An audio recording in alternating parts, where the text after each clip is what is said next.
this looks like an audience of believers, which is nice. All right, so I first gave this talk.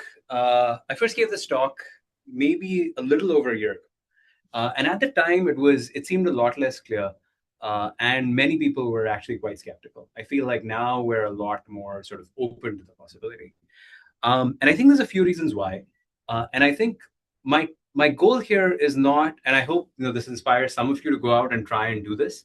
But the goal really is to help you think about how to think about our jobs differently, how to think about work differently. And I think this is something I started believing about a year and a half ago and started crystallizing a bunch of thoughts, and we'll go from there.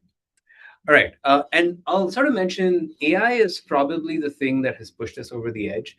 But the way we were working and the way companies were structured were already starting to empower people to go a lot further faster, right? So, for example, today if I want to set up a store, I just log on to Shopify and I'm kind of done. Accept payments or even drop ship something from a company very far away.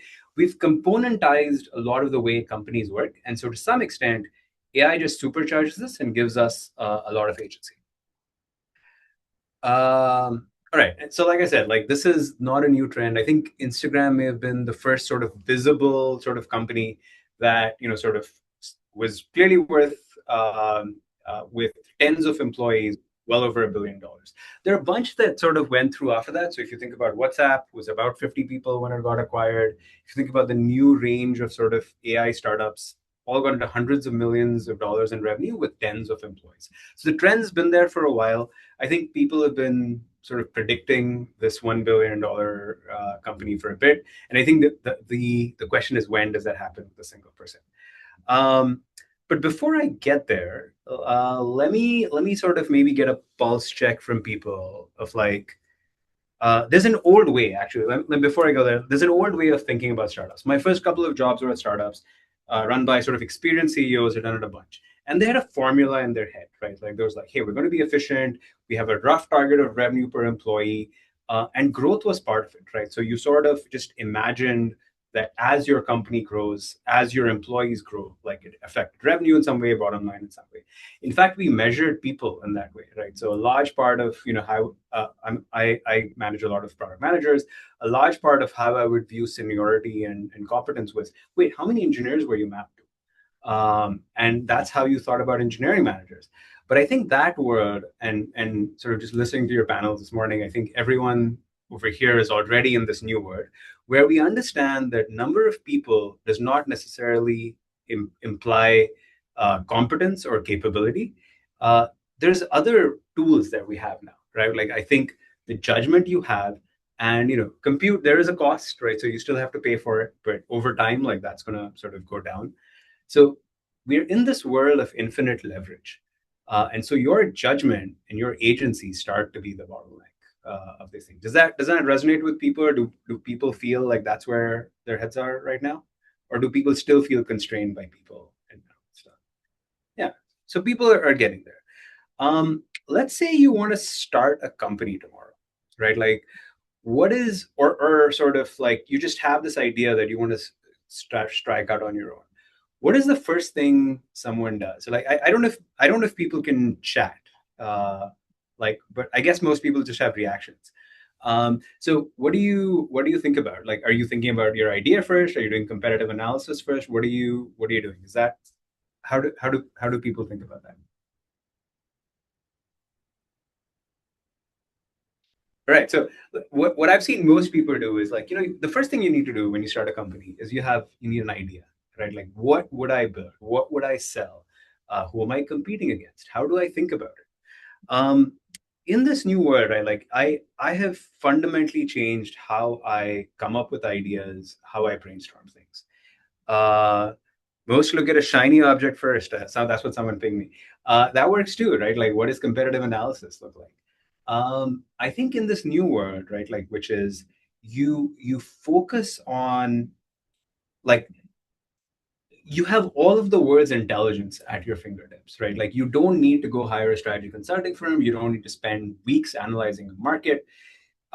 For me, someone like me who used to sit and like my idea of brainstorming was taking notes, thinking with a blank sheet of paper.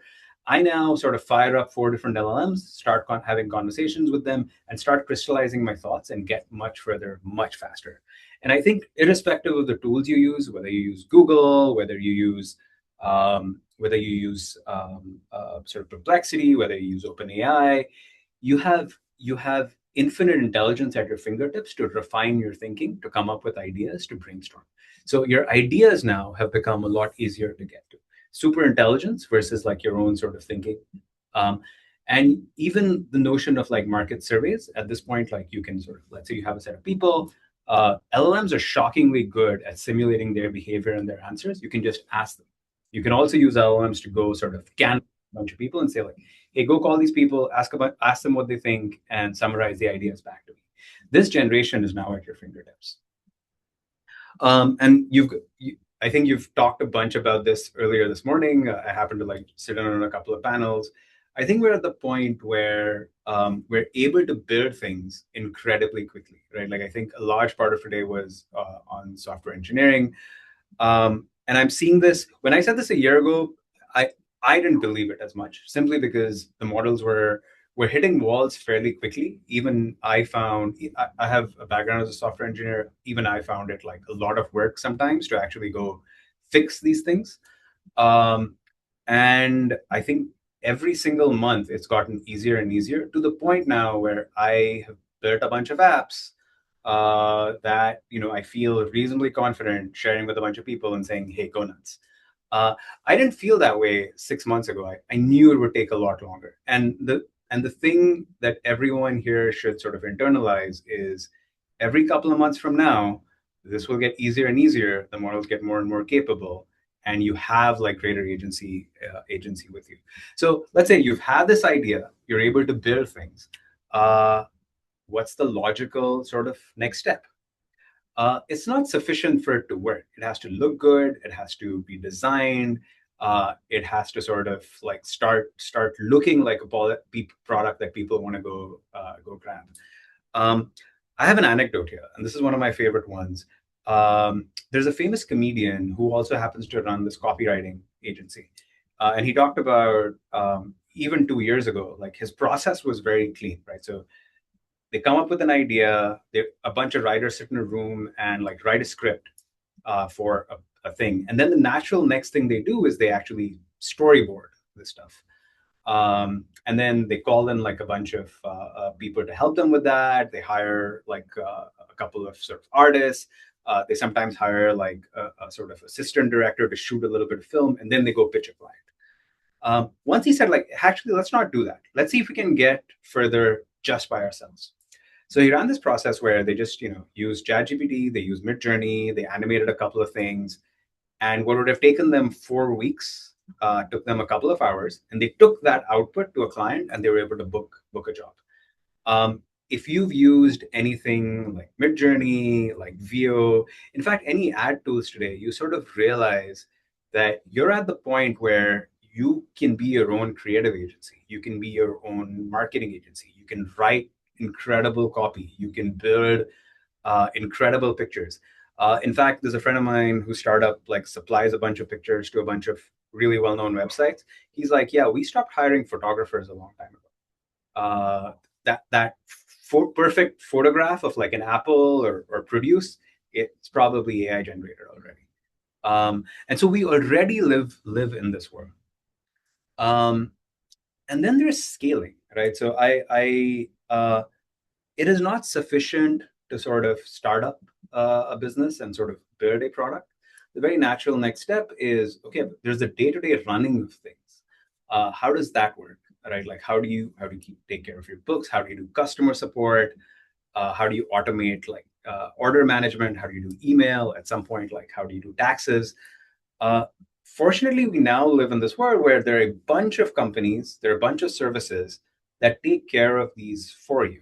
And to different degrees, they're very automated. They each have like, sort of their pros and cons. I encourage you to try a bunch, but they all sort of do the work that, traditionally you would have thought about hiring another company for, with people, and you have to deal with those, or sort of go down sort of a path of building things on your own.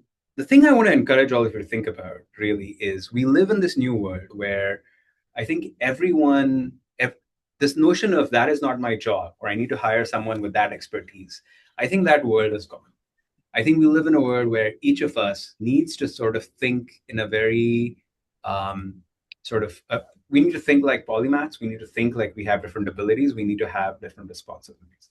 The line someone gave me a little while ago was, don't think about these as there are no more blockers. There's just a question of like latency until you figure out how to move that blocker. An analogy I loved, which there's an interview I think Satya Nadella gave yesterday at Davos, where he sort of quoted this, which is, I have a friend that said like, I think about Sorry. AI as having a But 10,000 inter. we are quite late. It's 1 minute after the agreed time. So if we could conclude soon, Yeah, it would be I'm great. wrapping it. And Thanks. so the idea is really this notion of thinking of what you're doing is managing sort of multiple agents, uh, and versus having a single job. I think what sort of distinguishes you in that era is agency and taste. Like, do you have good judgment and do you have the grit to follow things through? And so I think that's the call to action I sort of give people is don't just think about doing your current job. Think about all the jobs that are involved in the place and how you actually orchestrate that work. Cool. That's it. Thank you very much. Okay, thank you. I have just one question. Yeah. So you mentioned in this formula there was an intuition and compute. So is there any way how we can develop a better intuition and what it actually means? So intuition, 100%, right? Which is almost anything you can improve with practice and repetition. The same goes for intuition. The thing I sort of tell people is, whether you have good product intuition by taking a decision and seeing how like your decision was like 3 or 4 months ago. The advantage you have with AI is you can just like speed up that loop, right? Which is, I think AI is the ultimate tutor. You can tell yours, like, let's say you think it should look like this, get a bunch of AIs to critique a bunch of your design and say like, hey, was I right or wrong? And by the way, like you can always sort of look back in a certain amount of time as well. Okay, thanks. I love the presentation.